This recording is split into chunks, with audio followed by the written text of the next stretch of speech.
करते हैं वाराणसी का, क्योंकि वहां पर प्रधानमंत्री नरेंद्र मोदी पहुंच चुके हैं। आज देव दिवाली आज करीब 1 दर्जन एयरपोर्ट यूपी में सेवा के लिए तैयार हो रहे हैं। यहां वाराणसी के एयरपोर्ट के विस्तारीकरण का काम चल रहा है। प्रयागराज में एयरपोर्ट टर्मिनल जितनी तेजी से बना, उसने एक नया रिकॉर्ड ही बना दिया था। इसके अलावा कुशीनगर के एयरपोर्ट को भी इंटरनेशनल एयरपोर्ट के रूप में विकसित किया जा रहा है। नोएडा के जेवर में इंटरनेशनल ग्रीनफील्ड एयरपोर्ट पर भी तेजी से काम चल रहा है। साथियों, जब किसी क्षेत्र में आधुनिक कनेक्टिविटी का विस्तार होता है तो इसका बहुत बड़ा लाभ हमारे किसानों को भी होता है, खेती को होता है।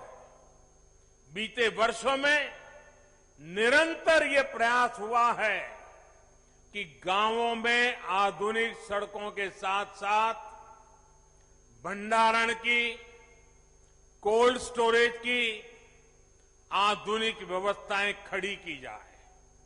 हाल में इसके लिए 1 लाख करोड़ रुपए का स्पेशल फंड भी किसानों के लिए बनाया गया है। इसी साल देश के इतिहास में पहली बार चलते फिरते कोल्ड स्टोरेज यानी किसान रेल शुरू की गई है। इन प्रयासों से किसानों को नए बाजार मिल रहे हैं, बड़े शहरों तक उनकी पहुंच और बढ़ रही है और इसका सीधा प्रभाव ये पड़ रहा है, यानी कि उनकी आय पर भी इसका प्रभाव पड़ रहा है। साथियों, वाराणसी सहित पूर्वांचल में ही जो बेहतरीन इंफ्रास्ट्रक्चर तैयार हुआ है, उसका बहुत अधिक लाभ इस पूरे क्षेत्र को हुआ है। वाराणसी में पेरिसेबल कार्गो सेंटर बनने के कारण अब यहां के किसानों को अब फल और सब्जियों को स्टोर करके रखने और उन्हें आसानी से बेचने की बहुत बड़ी सुविधा मिली है।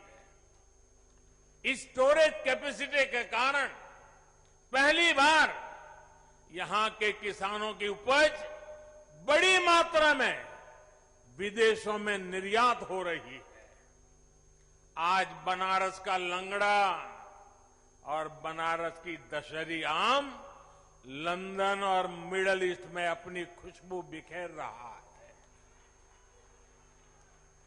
अब बनारस के आम की डिमांड विदेशों में भी निरंतर बढ़ रही है। अब यहां जो पैकेजिंग की सुविधाएं तैयार हो रही है, उस वजह से पैकिंग के लिए दूसरे बड़े शहरों में जाने की जरूरत अब नहीं रहेगी। आम के अलावा इस साल यहां की ताजा सब्जियां भी दुबई और लंदन पहुंची है। ये एक्सपोर्ट हवाई मार्ग से हुआ है, यानी बेहतर हवाई सेवाओं का सीधा लाभ यहां के छोटे से छोटे किसानों को हो रहा है।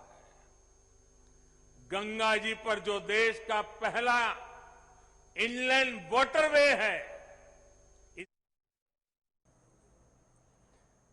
तो आपको बता दें कि प्रधानमंत्री नरेंद्र मोदी आज वाराणसी पहुंचे हुए हैं और इस दौरान उन्होंने 6 लेन हाईवे का लोकार्पण किया और इसी के साथ उन्होंने गुरु पर्व की भी सबको बधाई दी। साथ ही आपको बता दें कि देव दीपावली का एक भव्य आयोजन वहां पर होने वाला है। करीब 15 लाख दिए एक साथ प्रज्वलित होने वाले हैं, तो इसे लेकर भी प्रधानमंत्री बोलते हुए सुनाई दिए।